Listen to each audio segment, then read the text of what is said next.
Iran भारी है? क्या G2 के नए मुकुट के लिए चीन की ये गद्दारी है?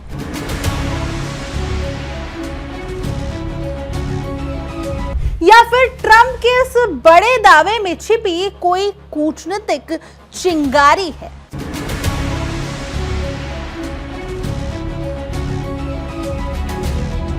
क्या बीजिंग ने वॉशिंगटन के आलीशान गलियारों में सुपर पावर के नए मुकुट के लिए अपने सबसे भरोसेमंद इस्लामिक दोस्त का सौदा कर लिया है?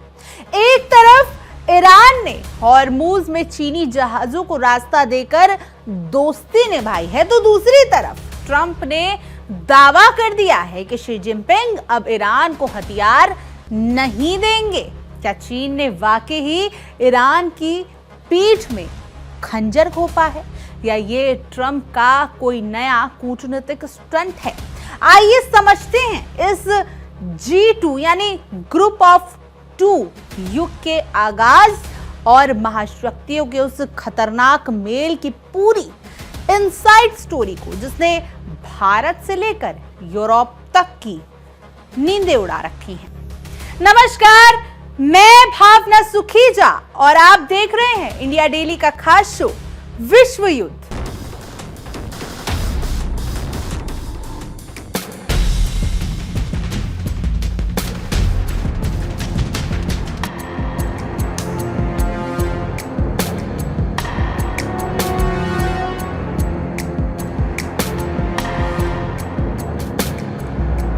वैश्विक कूटनीति के बिसात पर कब कौन सा मोहरा अपनी चाल बदल ले, ये कह पाना हमेशा से मुश्किल रहा है, क्योंकि हाल ही में अमेरिकी राष्ट्रपति डोनाल्ड ट्रंप की चीन यात्रा के दौरान कुछ ऐसा ही देखने को मिला, जिसने मिडल ईस्ट से लेकर बीजिंग तक के राजनीतिक गलियारों में हलचल तेज कर दी है।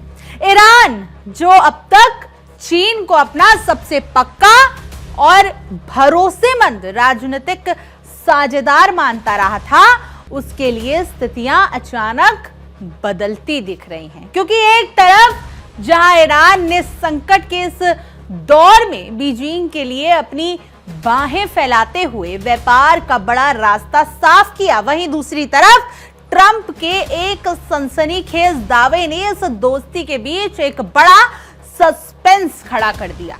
वो सस्पेंस क्या है, चलिए समझते हैं। इस पूरी कहानी की शुरुआत हॉर्मुज जल डमरू मध्य यानी स्ट्रेट ऑफ हॉर्मुज से होती है, जिसे हालिया युद्ध और तनाव के बाद बंद कर दिया गया था।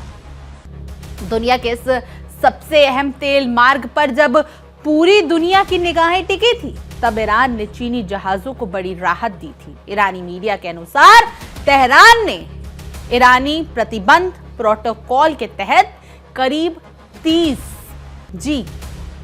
चीनी जहाजों को इस संवेदनशील जल मार्ग से सुरक्षित गुजरने की इजाजत दी।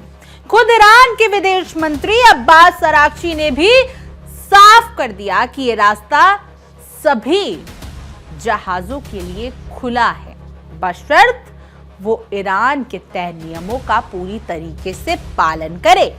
ईरान का यह कदम साफ तौर पर चीन के प्रति उसकी गहरी दोस्ती और प्रतिबद्धता को दर्शाता है, क्योंकि बीजिंग की अर्थव्यवस्था के लिए ऊर्जा की निर्बाध आपूर्ति बेहद जरूरी है। लेकिन जैसे ही डोनाल्ड ट्रंप बीजिंग पहुंचते हैं, कहानी में एक बड़ा ट्विस्ट आ सकता है, आ गया है। क्योंकि ट्विस्ट आ क्या गया, पूरी कहानी ही पलट गई। कैसे? क्योंकि ट्रंप ने हाल ही में दावा कर दिया है। वो दावा क्या है कि चीन के राष्ट्रपति शी जिनपिंग ने उन्हें बहुत मजबूती से ये भरोसा दिला दिया है कि बीजिंग अब ईरान को कोई भी सैन्य उपकरण या हथियार नहीं देगा। क्या आपको ये ट्रंप का दावा सच्चा लगता है? क्योंकि मुझे तो नहीं लगता। अगर मैं अपनी बात करूं तो मुझे ये दावा सच्चा नहीं लगता, क्योंकि ट्रंप अक्सर ऐसी बातें करते रहते हैं, कुछ ना कुछ ऐसा बोलते रहते हैं जिसका विश्वास कर पाना अब पूरी दुनिया के लिए एक शशोपंच का सवाल खड़ा करता है। क्या वो सही है या गलत? ये सवाल हमेशा दुनिया के बीच रहा है, खासकर ट्रंप के ट्वीट्स, ट्रंप के दावों को लेकर। अब ट्रंप कहते हैं कि वो चीन से डील कराए हैं कि वो ईरान को हथियार नहीं देगा। और इतना ही नहीं, ट्रंप के मुताबिक चीन ने हॉर्मूज जलडमरू मध्य को फिर से खुलवाने में भी मदद की पेशकश की है। इस पर ट्रंप साहब के इस दावे के बाद अंतर्राष्ट्रीय मीडिया में ये क्योस लगाए जा रहे हैं कि जाने लगे हैं कि क्या चीन ने अमेरिका के दबाव में आकर अपने पुराने दोस्त ईरान की पीठ में खंजर तो नहीं घोंप दिया? क्या सुपर पावर अमेरिका के नए तेवरों को देखकर बीजिंग ने तेहरान से दूरी बनाना शुरू कर दिया है? ये ऐसे सवाल हैं जिन्होंने प्रो ईरान और प्रो चीन रणनीतिकारों को सोचने पर मजबूर कर दिया है। हालांकि अगर इस पूरे घटनाक्रम को गहराई से समझा जाए तो चीन की भूमिका पूरी तरीके से ईरान विरोधी नहीं नजर आ रही है, और आएगी भी कैसे, क्योंकि कहीं ना कहीं चीन को भी ईरान से कच्चा तेल चाहिए। असल में चीन की तरफ से ट्रंप के इस दावे पर अभी तक कोई आधिकारिक पुष्टि या प्रतिक्रिया आई ही नहीं है। तो कैसे मान लिया जाए कि ट्रंप के दावे सच्चे होते हैं? बीजिंग आज भी ईरान के तेल का सबसे बड़ा खरीदार है और दोनों देशों के बीच दशकों पुराना आर्थिक और रणनीतिक गठजोड़ है। खुद ट्रंप ने भी अपनी बात में ये जोड़ा है कि चीन की पहली प्राथमिकता अपनी ऊर्जा सप्लाई को सुरक्षित रखना है। शी जिनपिंग चीन के राष्ट्रपति ने ट्रंप से साफ कहा है कि चीन ईरान से बड़ी मात्रा में तेल खरीदना जारी रखना चाहता है। इसका सीधा मतलब यह है कि चीन पूरी तरीके से ईरान का साथ नहीं छोड़ रहा है, बल्कि वो अपनी आर्थिक जरूरतों और अमेरिका के साथ संबंधों के बीच एक बेहद बारीक संतुलन बनाने की कोशिश कर रहा है। बीजिंग के great hall of the people में ट्रंप और जिनपिंग के बीच हुई मुलाकात बेहद सकारात्मक माहौल में हुई। इस भव्य स्टेट बैंक्वेट में एलन मस्क, टिम कुक जैसे दिग्गज अमेरिकी बिजनेसमैन भी शामिल थे और ट्रंप ने बीजिंग को सितंबर में व्हाइट हाउस आने का न्योता भी दे दिया। इस पूरी तस्वीर से साफ है कि चीन एक कुशल खिलाड़ी की तरह वैश्विक तनाव के बीच अपने पत्ते खेल रहा है। वो एक तरह ईरान से मिलने वाले सस्ते तेल और भू राजनीतिक फायदे को हाथों से नहीं जाने देना चाहता और दूसरी तरफ अमेरिका के साथ सीधे टकराव से बचकर अपनी व्यापारिक हितों के लिए रक्षा कर रहा है। आने वाले समय में ये देखना दिलचस्प तो होगा ही कि बीजिंग और तेहरान की ये दोस्ती इस नए अमेरिकी दबाव को कैसे झेल पाती है। लेकिन इस कूटनीतिक खेल का एक और पहलू समझिए आप कि चीन कभी भी अपनी विदेश नीति को किसी एक देश के चश्मे से नहीं देखता। यानी कि अगर उन्हें ट्रंप कह रहे हैं कि तुम ईरान को हथियार मत दो, तो वो सिर्फ सुन रहे हैं, लेकिन वो मानेंगे या नहीं वो कोई नहीं जानता। हालांकि ट्रंप ये दावा कर रहे हैं, लेकिन आप देखिए कि चीन की तरफ से कोई भी आधिकारिक पुष्टि इसकी नहीं आई है। बीजिंग की रणनीति हमेशा पहले राष्ट्र हित की रही है। वो अपना देखता है, वो किसी का नहीं देखता। ईरान के साथ उसके संबंध केवल सैन्य सहयोग तक सीमित नहीं है, बल्कि एक बड़े आर्थिक निवेश और यूरेशियाई क्षेत्र में अमेरिकी प्रभाव को संतुलित करने का जरिया है। ऐसे में यदि जिनपिंग ने ट्रंप को हथियार न देने का भरोसा दिया भी, तो इसे ईरान के साथ गद्दारी के बजाय चीन की एक सोची समझी कूटनीतिक पैंतरेबाजी के रूप में कहा जा सकता है। चीन अच्छी तरीके से जानता है कि अमेरिका के साथ एक नया व्यापार युद्ध यानी ट्रेड वॉर उसकी अपनी अर्थव्यवस्था के लिए कितनी नुकसानदेह साबित होगी। इसलिए वो तेहरान को पूरी तरीके से छोड़े बिना वॉशिंगटन को शांत रखने की कला सीख रहा है। तो वहीं दूसरी तरफ ईरान भी इस बात से भली भांति वाकिफ है कि वैश्विक मंच पर चीन उसका कितना बड़ा मददगार है, क्योंकि हथियारों की सप्लाई ईरान अमेरिका युद्ध में हथियारों की सप्लाई चीन से जा रही है ईरान के लिए। प्रतिबंधों से घिरे होने के बावजूद अगर ईरान की अर्थव्यवस्था सांस ले पा रही है, तो उसकी एक बड़ी वजह चीन की जाने वाले कच्चे तेल की रिकॉर्ड खरीदारी है। यानी अगर इस युद्ध के बाद ईरान चल पा रहा है, तो कहीं ना कहीं उसके पीछे चीन का हाथ है। वो चीन का हाथ ही ईरान की अर्थव्यवस्था को सांस दे पा रहा है। हॉर्मुज जलबंदरु मध्य से चीनी जहाजों को सुरक्षित रास्ता देना ईरान की तरफ से कोई आसान नहीं है, बल्कि उसी आर्थिक और रणनीतिक सुरक्षा कवच को मजबूत रखने की एक कोशिश है जो बीजिंग उसे प्रदान कर रहा है। ईरान जानता है कि पश्चिम के दबाव के सामने चीन ही उसका सबसे बड़ा खरीदार और ढाल बना रह सकता है। इसलिए ट्रंप के बयानों के बाद भी तेहरान और बीजिंग की जमीन रिश्तों में अचानक किसी बड़ी कड़वाहट की गुंजाइश बेहद कम नजर आ रही है। महाशक्तियों के इस त्रिकोणीय समीकरण में बीजिंग की भूमिका एक शांतिदूत और चतुर व्यापारी दोनों की दिखाई दे रही है। चीन एक तरफ, समझिए इसको, चीन एक तरफ वैश्विक तेल बाजार में स्थिरता चाह रहा है ताकि उसकी अपनी फैक्ट्रियां बिना किसी रुकावट के चलती रहें। दूसरी तरफ वो मिडल ईस्ट के संकट में सीधे तौर पर अमेरिका का दुश्मन भी नहीं बनना चाह रहा। ट्रंप के दावे और शी जिनपिंग की चुप्पी के बीच का ये सस्पेंस दरअसल चीन की उसी सॉफ्ट डिप्लोमेसी का हिस्सा है जहां वो विवादों से दूर रहकर दोनों पक्षों में मलाई निकालने में माहिर माने जा रहे हैं। आने वाले महीनों में जब भी शी जिनपिंग व्हाइट हाउस के दौरे पर जाएंगे तब ये और साफ हो जाएगा कि चीन ईरान की ये जुगलबंदी अमेरिकी दबाव के सामने कितनी मजबूत खड़ी रह पाती है। इस पूरे समीकरण में तब एक और बड़ा भू राजनीतिक भूचाल आ गया जब डोनाल्ड ट्रंप ने चीन यात्रा के दौरान G2 यानी ग्रुप ऑफ 2 का एक नया और चौंकाने वाला राग आलाप लिया। एक इंटरव्यू में ट्रंप ने अमेरिका और चीन को दुनिया की ऐसी महान शक्तियां बताया जो आने वाले समय में वैश्विक व्यवस्था को मिलकर चला सकती है। इस शिखर सम्मेलन में राष्ट्रपति शी जिनपिंग ने ट्रंप के सामने थ्यूसिडाइड्स ट्रैप का जिक्र करते हुए पूछा कि क्या दोनों महाशक्तियां आपसी अविश्वास को भुलाकर संबंधों का एक नया प्रतिमान स्थापित कर सकती हैं।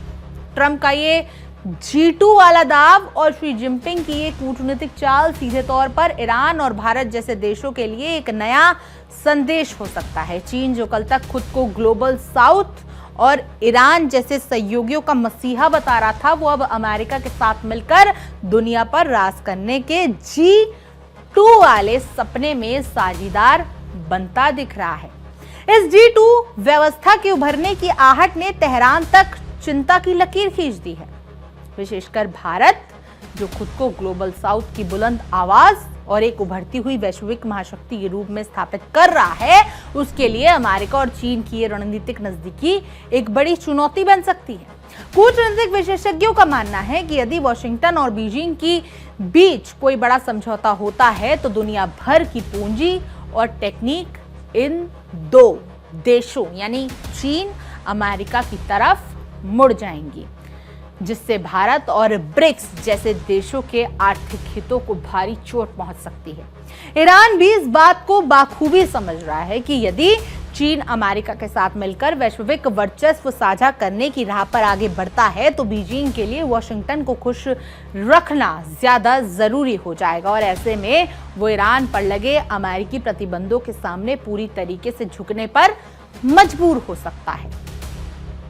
खैर, आप सबसे पहले इसी पूरे मुद्दे पर एक अच्छा खासा विश्लेषण देखिए हमारे सहयोगी विवेक शांडलिया का। राष्ट्रपति जो खुद की ताकत में और उसके गुरूर में चूर चूर रहते थे, वही अमेरिकी राष्ट्रपति आज बीजिंग के सामने हाथ फैलाने को मजबूर है। बीजिंग जो ईरान का सबसे खासम खास हुआ करता था, शी जिनपिंग जिस ईरान को अनकंडीशनल फ्रेंड बताते थे, वही शी जिनपिंग अमेरिका से दोस्ती के लिए ईरान के साथ गद्दारी को तैयार है। दोनों देशों के बीच शिखर वार्ता होती है। ट्रंप इस बातचीत को ऐतिहासिक बताते हैं, इसके साथ ही G2 का ऐलान करते हैं। तो क्या सुपर पावर की हैसियत अमेरिका की इसी के साथ खत्म होती है? क्योंकि कभी भी अमेरिका ने अपने बराबर किसी देश को तरजीह नहीं दी। आखिर ट्रंप की ऐसी क्या मजबूरी है कि वो आज चीन को अपने समानांतर खड़ा कर रहे हैं या समानांतर बता रहे हैं। वो G2 का ऐलान कर रहे हैं, यानी दुनिया में सिर्फ अमेरिका की नहीं, अब 2 देशों की चलेगी। दुनिया के 2 चौधरी माने जाएंगे, अमेरिका और चीन। लेकिन आखिर ऐसा क्यों है? तो इसके लिए आपको दोनों देशों के अंदर झांकना होगा। एक है अमेरिका, एक है चाइना। एक के पास तेल का ब्रह्मास्त्र है और दूसरे के पास रेयर अर्थ मिनरल्स का ब्रह्मास्त्र है। और जब ये 2 महाशक्तियां एक मेज पर बैठती हैं तो दोनों को पता है कि वो एक दूसरे के बगैर आज की तारीख में, आज की दुनिया में नहीं चल सकते हैं। और G2 का जो गाना गा रहे हैं डोनाल्ड ट्रंप, जिस अमेरिकी बादशाह को खत्म कर रहे हैं डोनाल्ड ट्रंप, ये कोई नई अवधारणा, कोई नया कॉन्सेप्ट नहीं। 2005 में एक अमेरिकी अर्थशास्त्री ने पहली बार कहा था कि अमेरिका और चीन को मिलकर वैश्विक व्यापार, जलवायु और सुरक्षा के मुद्दे सुलझाने चाहिए, क्योंकि तब चीन एक उभरता हुआ खिलाड़ी था, चीन वो ताकत नहीं था। लेकिन 21 साल के बाद 2026 में तस्वीर पूरी तरीके से बदल चुकी है। आज चीन दुनिया की दूसरी सबसे बड़ी अर्थव्यवस्था है और रेयर अर्थ मिनरल्स में उसका एकाधिकार है, जो किसी ब्रह्मास्त्र से कम नहीं है, किसी परमाणु हथियार से कम नहीं है। चीन अमेरिका एक साथ आए तो क्या हो सकते हैं, इसके मायने आइए समझते हैं। चीन के दौरे पर ट्रंप ने एक बार फिर से G2 का ऐलान किया। हालांकि पहली बार नहीं है। शी जिनपिंग जब मुलाकात करने के लिए ट्रंप से गए थे इससे पहले, तब भी अमेरिका ने G2 की बात कही थी। G2 का मतलब है यानी अमेरिका और प्लस चीन, 2 ही देश, ग्लोबल पावर। 2 महाशक्तियां साथ आकर काम करेंगी। अमेरिका के पास तेल का भंडार है, जाहिर सी बात है। चीन के पास रेयर अर्थ मिनरल्स को रिफाइन करने के लिए सबसे बड़ा इंफ्रास्ट्रक्चर है। दुनिया में 90% रेयर अर्थ मिनरल्स को रिफाइन करने का काम चीन करता है। और बीजिंग समिट में जिनपिंग ने यह बात कही, लेकिन साथ ही G2 जैसे शब्द को खुद से दूर रखा। मार्च 2026 में चीनी विदेश मंत्री वांग यी ने साफ कहा कि चीन महाशक्तियों के सह शासन में विश्वास नहीं करता। यह एक मुस्कुराहट भरा इनकार था। चीन जानता है कि G2 का तमगा अगर चीन पर लगा तो उसके जो ग्लोबल साझेदार हैं, जिसमें रूस है, ईरान है, ग्लोबल साउथ है, ये उनसे नाराज हो सकते हैं, दूर जा सकते हैं। इसलिए बीजिंग दुनिया पर आधा नियंत्रण तो चाहता है। वो चाहता है अमेरिका के साथ मिलकर पूरी दुनिया पर वो आधिपत्य स्थापित करे, लेकिन वो ऐसा खुलेआम नहीं कर सकता है, खुल्लम खुल्ला नहीं कर सकता है। वो बहुपक्षवाद का मुखौटा लगाता है। साउथ ईस्ट एशिया और यूरोप एक गोल्डी लॉक्स का रिश्ता है। इतना अच्छा कि संघर्ष ना हो, पर इतना घनिष्ठ नहीं कि वॉशिंगटन और बीजिंग मिलकर बाकी सबकी किस्मत तय करें। लेकिन तेल और रेयर अर्थ के आंकड़े देखेंगे तो आपको यह नजर आएगा कि दोनों देश आखिर चाहते क्या हैं। अगर ये G2 कारगर हुआ तो ऊर्जा के लिए अमेरिका की शर्तें चीन को माननी होंगी, तकनीक, हथियार और ईवी के लिए चीन की शर्तें अमेरिका को माननी होंगी, और इन 2 चक्की के बीच पूरी दुनिया पिसेगी। तीसरा कोई विकल्प नहीं होगा। आइए देखते हैं। विशेषज्ञों के अनुसार G2 यानी ग्रुप ऑफ 2 का हकीकत बनना पूरी दुनिया के लिए एक खतरनाक संकेत है, क्योंकि तब वैश्विक मंच पर 2 ऐसी स्थायी ताकतें काबीज हो जाएंगी जो सिर्फ अपने फायदे के लिए फैसले लेंगी। इस प्रभावित गठबंधन से न केवल भारत, जापान और यूरोपीय संघ जैसे अमेरिकी सहयोग देश खुद को दरकिनार महसूस कर रहे हैं, बल्कि मिडल ईस्ट में तेहरान जैसे देश को भी ये डर सताने लगा है कि कहीं महाशक्तियों के इस खेल में उनके हितों की बलि ना चढ़ जाए। भारत और ईरान दोनों ही एक बहुध्रुवी यानी मल्टीपोलर विश्व व्यवस्था के समर्थन कर रहे हैं, जहां फैसले कुछ मुट्ठी भर देशों के सिर से ऊपर से ना लिए जाएं। ऐसे में ट्रंप का ये G2 का ऐलान और हॉर्मूज जल डमरू मध्य यानी स्ट्रेट ऑफ हॉर्मूज में चीन की बदलती भूमिका ये साफ करती है कि बीजिंग अपने बड़े वैश्विक एजेंडे के लिए किसी भी समय अपने सहयोगियों के साथ समझौते की नई शर्तें तय कर सकता है। लेकिन इन सब पूरी खबर में आपको क्या लगता है, क्या सच में G2 बनेगा? क्या सच में चीन और अमेरिका का कोई ग्रुप बनेगा? और अगर बनेगा तो और देशों पर, जापान, भारत, ब्रिक्स जैसे देशों पर इसका क्या कुछ असर पड़ेगा? क्या चाइना ईरान को मिसाइलें देना, हथियार देना बंद कर देगा? आपकी इस पूरी खबर पर क्या कुछ राय है? कमेंट करें, जरूर बताएं। और तमाम देश और दुनिया की खबरों के लिए आप देखते रहिए इंडिया डेली और हमारा खास शो विश्व युद्ध। देखिए इंडिया डेली 24/7 अब आपके स्मार्ट टीवी पर। इंडिया डेली मौजूद है सभी डिजिटल प्लेटफॉर्म पर लाइव और लगातार। इंडिया डेली 24/7 हर दिन राष्ट्र को समर्पित।